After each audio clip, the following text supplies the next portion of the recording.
발빠른 경제발전소. 경제발전소 박연미입니다에서는 여러분의 소중한 의견을 받고 있습니다. 짧은 문자 50원, 긴 문자, 사진 문자 100원, 샵 0951 또는 TBS 앱을 통해 받습니다.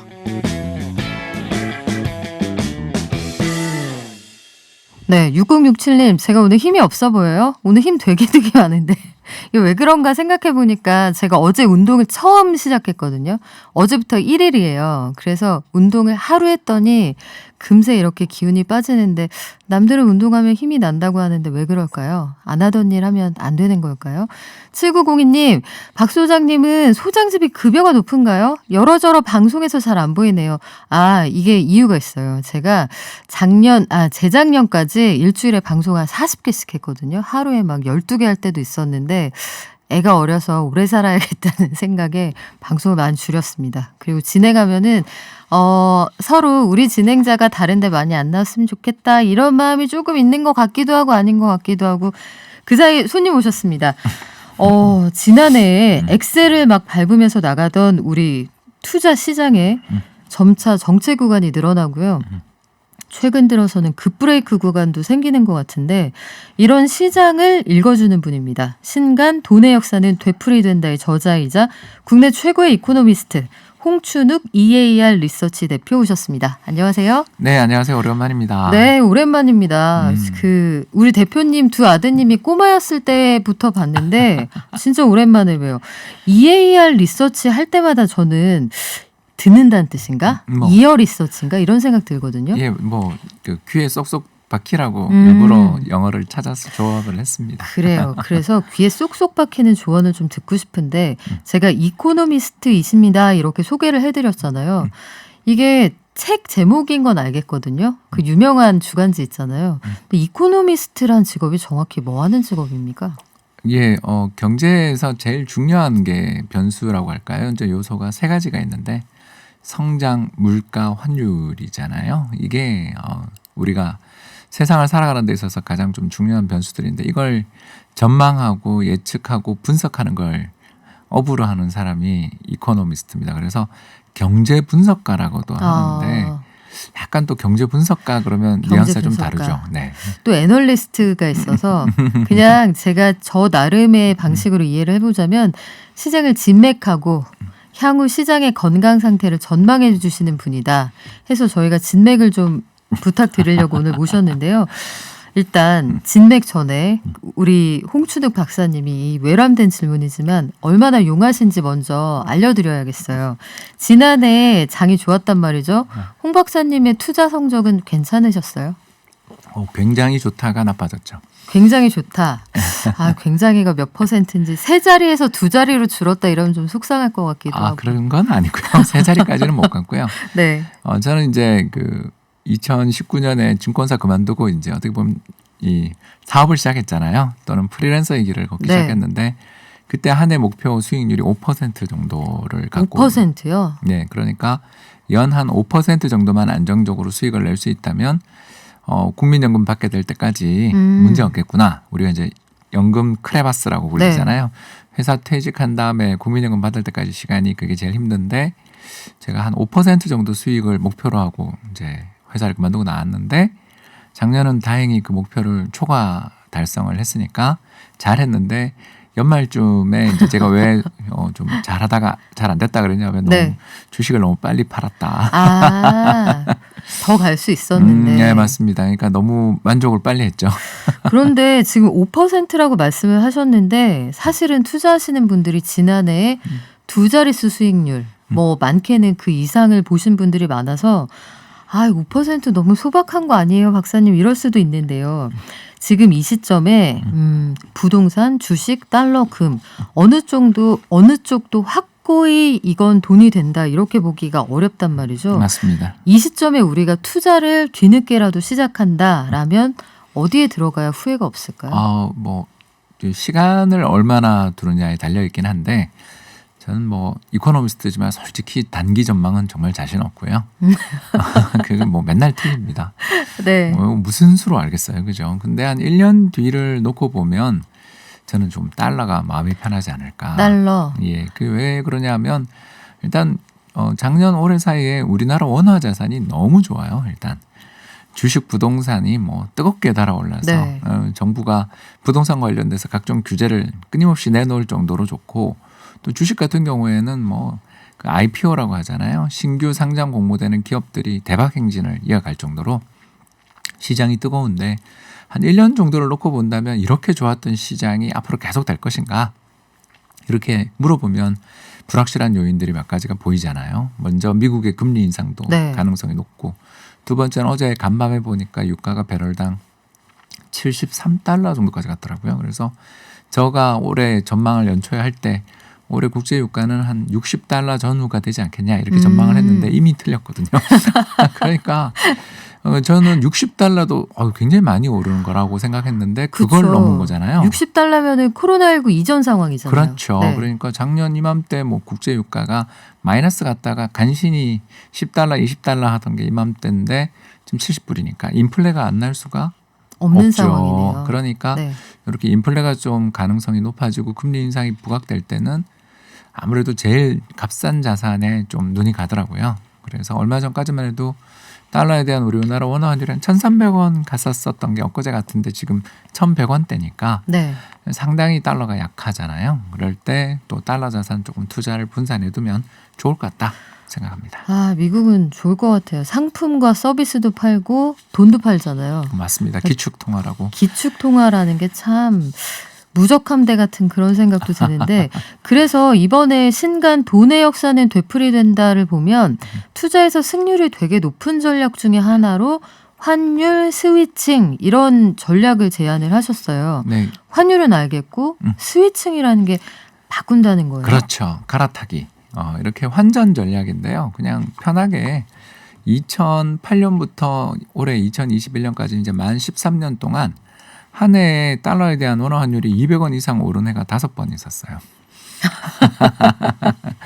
그러니까 우리 소장님 아시겠지만 우리 환율이 한 해에 200원 이상 올랐다라고 하면 반대편에는 패닉을 일으킨 사람들이 존재하는 거잖아요. 그래서 우리 경제 입장에서는 수출로 먹고 사는 나라인데 환율이 급등했다. 야, 나중엔 좋아지겠지만 네. 당장은 외국인 투자자들이 빠져나가고 또 국내 투자자들이 어머 이거 큰일 난 것 같아 이러면서 외화 예금을 투자하시는 분들도 계실 거고 또 저처럼 야 한국 주식은 무슨 주식 미국 투자하자 이렇게 돈이 빠져나갔으니까 환율이 오르는 거잖아요. 그래서 우리나라에서 돈이 해외로 유출되고 경제가 어려울 때 환율이 급등하는데 그럴 때 만약 달러를 들고 있다면 야 이게 이제 정말 골라서 투자를 할 수 있는 시기를 만나게 되는 거죠. 2008년은 주식 부동산 다 폭락. 네. 2011년은 주식이 고점에서 한 35% 정도 폭락. 2015년은 또 하우스 푸어 사태. 그렇죠. 2018년은 미중 무역 분쟁 때문에 2,600포인트가 1,800포인트 가던 급락장. 그리고 작년은 2,200포인트가 1,400포인트. 그러니까 이런 식으로 13년 사이에 5번이나 환율이 한 해 200원씩 움직이는 시기가 항상 돌이켜보면 그때가 주식 아니면 부동산 시장이 굉장히 어려웠던 시기거든요. 그때 달러를 들고 있으면 일단 환차익이 네. 20% 30% 이상 발생한 걸 들고 우리나라 사람들이 그때 막 달러를 사려고 할 때 나는 이미 달러에 투자해서 환차익이 크게 났으니까 자 한국 자산 중에 어떤 게 제일 싸? 이러면서 저가 매수를 하는. 그 참 좋은 시나리오네요. 보통은 원래 우리가 투자 전략상으로 공포에 사서 환희에 팔라고 하는데 대부분 환희에 사서 공포에 팔거든요. 그게 왜 안 되냐면 환희 때 풀로 매수를 하고 계시거든요. 맞아요. 어머니건 사야 돼. 그런 단어가 등장하는 게 제일 위험한 건데 맞습니다. 그러면 3년에 한 번꼴로 환차익을 실현할 기회가 온다 이런 말씀을 해주셨고 돈의 역사가 되풀이된다는 얘기잖아요. 그렇죠. 뭐 유행이 돌고 도는 것처럼 과거 경험을 바탕으로 공부를 하고 경험치를 높이면 자산을 늘릴 수 있는 기회가 된다는 말씀인데 환율 스위칭 전략 여기까지 이해했어요. 그러면 어떻게가 중요하잖아요. 일반 투자자들이 어떻게 할 수 있습니까? 3가지 방법이 있는데 쉬운 거 2가지만 하겠습니다. 첫 번째 은행에 간다. 그러면 외화 예금이 있죠. 은행에 뚜벅뚜벅 가서 창구에서 저 외화예금 들러왔어요 하면 돼요. 그렇죠. 그러면 외환 창구로 안내를 해드리고요. 외환 창구에 가실 때 이제 팁을 하나만 좀 드리자면 그래도 아는 분 있는 은행 가는 게 낫다. 왜냐하면 환전 수수료 우리 우대 수수료. 예, 그걸 받을 수 있는 좀 그래도 안면 있고 또 거래 실적이 좀 네. 쌓여 계시거나 또 혹은 인터넷 조금 검색하면 이벤트도 가끔 하잖아요. 수수료 이벤트에서. 예, 수수료 이벤트를 하시는. 근데 지인이 제일 낫죠. 언제 하니 이렇게 하고 가면 되니까. 지인 찬스. 지인 찬스를 쓰는. 그게 이제 첫 번째고요. 이게 제일 쉽죠. 네. 우리나라에 은행이 얼마나 많습니까? 제가 다녔던 K모은행마도 1000개가 넘는데.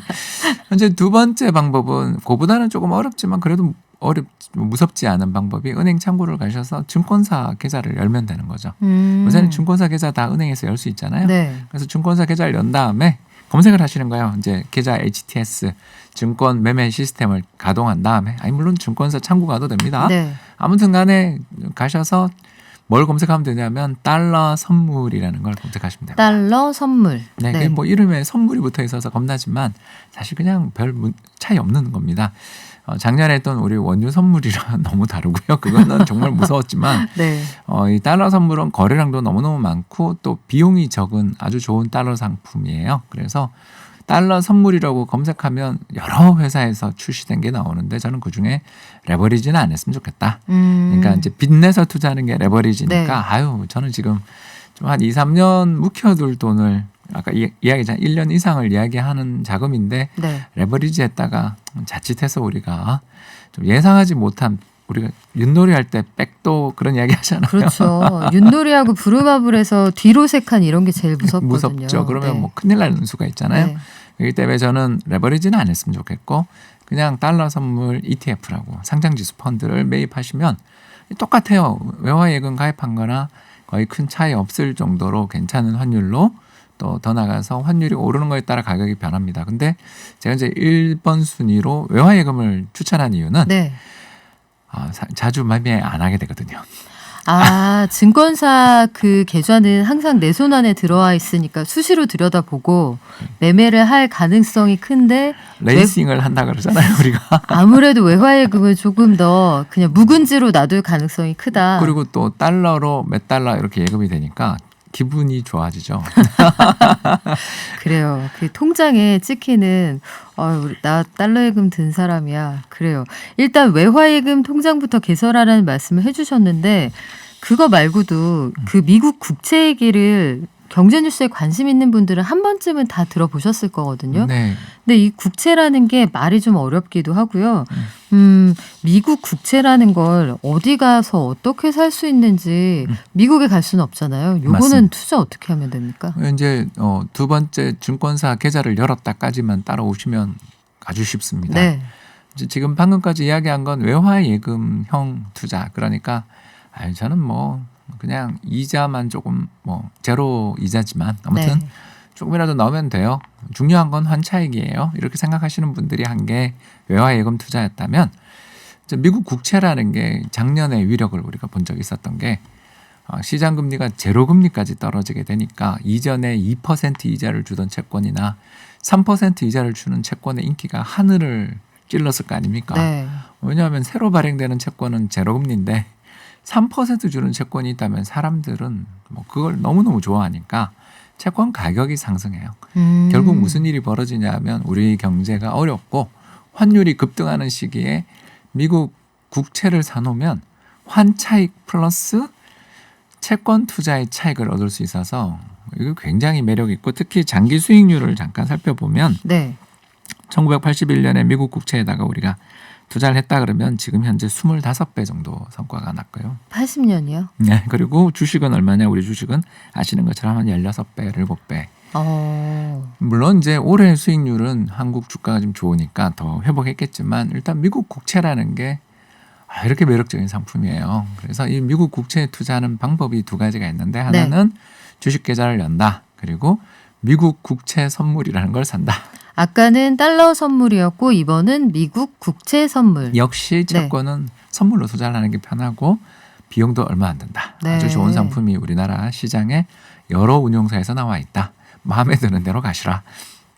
두 번째, 요새 서학개미 하시잖아요. 네. 그러면 이제 역시 똑같습니다. 증권사를 간다. 캠페인하는 증권사를 찾는다. 환전 이벤트 하잖아요. 네. 환전 이벤트 하는 증권사를 가면 잘하면 사자 팔자 그 가격이 어떨 때는 한 3원 안쪽으로 붙이는 이벤트를 하는 증권사들도 있었습니다. 네. 저는 이제 이미 달러를 잔뜩 들고 있으니까 요새는 잘 모르고요. 얼마 전까지는 은행 계열 증권사들이 꽤 했었습니다. 자, 이제 그런 곳에 가셔서 네. 해외 증권 계좌를 엽니다. 해외 증권 계좌를 열어서 뭘 사면 되냐 하면 똑같습니다. 검색하시면 됩니다. 네. 그래서 IEF. IEF를 검색하면 예, 이게 이제 되시는군요. 제일 거래량이 많은 미국 국채 선물 투자 펀드입니다.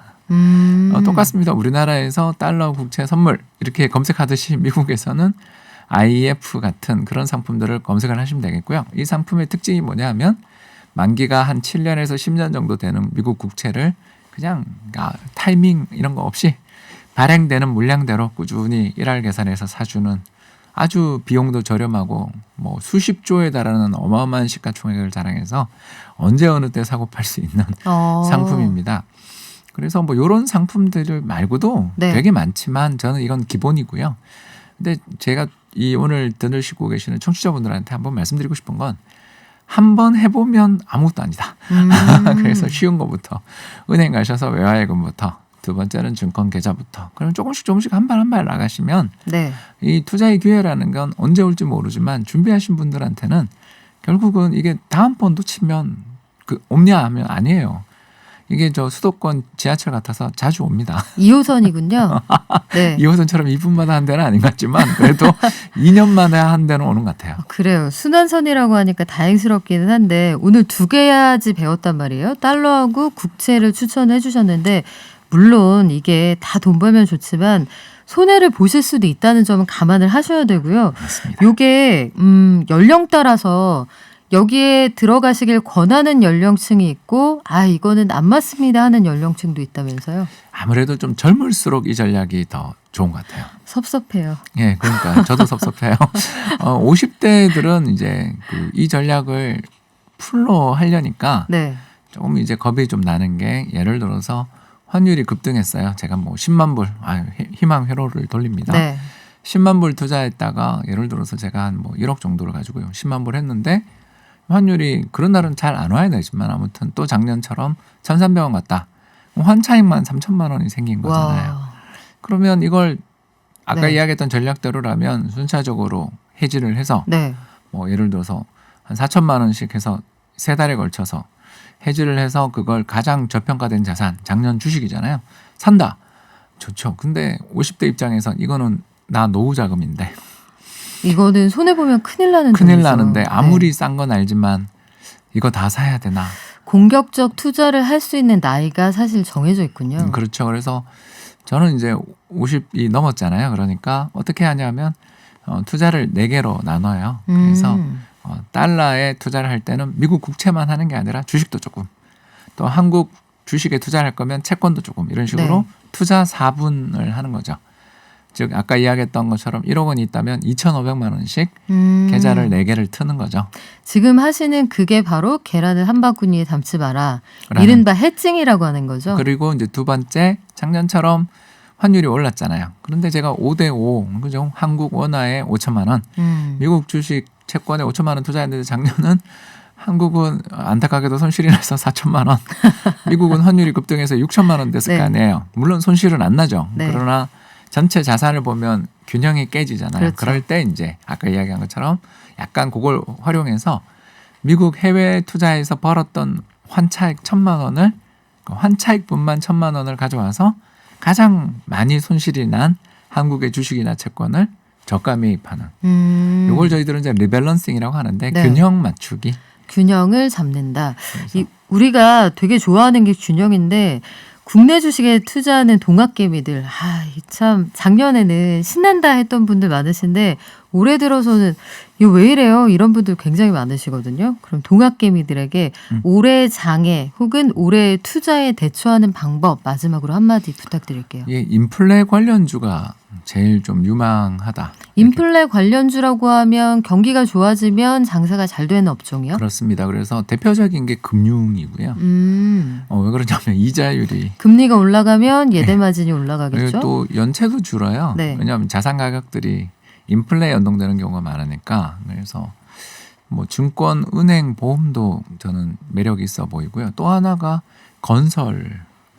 이게 왜 인플레 관련주냐 이렇게 얘기하시는 분이 많겠지만 결국 자산 가격에 대한 인플레도 있잖아요. 네. 그런 과정에서 정부가 적극적으로 공공 재건축 재개발까지 택지 개발까지 하니까 아무래도 먹거리가 늘어나는 게 건설. 그리고 여기 건설 잘 되면 요새 원가 때문에 고생은 하지만 철강 화학도 나쁘지는 않은 올해 업황이 아니겠나 기대해 봅니다. 네, 저희도 한번 같이 기대해 보겠습니다. 다만 투자는 투자자 개인의 책임이라는 거 꼭 잊지 마시고요. 안전 투자하시기 바랍니다. 오늘은 돈의 역사는 되풀이된다 들고 나오신 홍춘욱 EAR 리서치 대표와 함께했습니다. 다음에 또 와주세요. 감사합니다. 고맙습니다.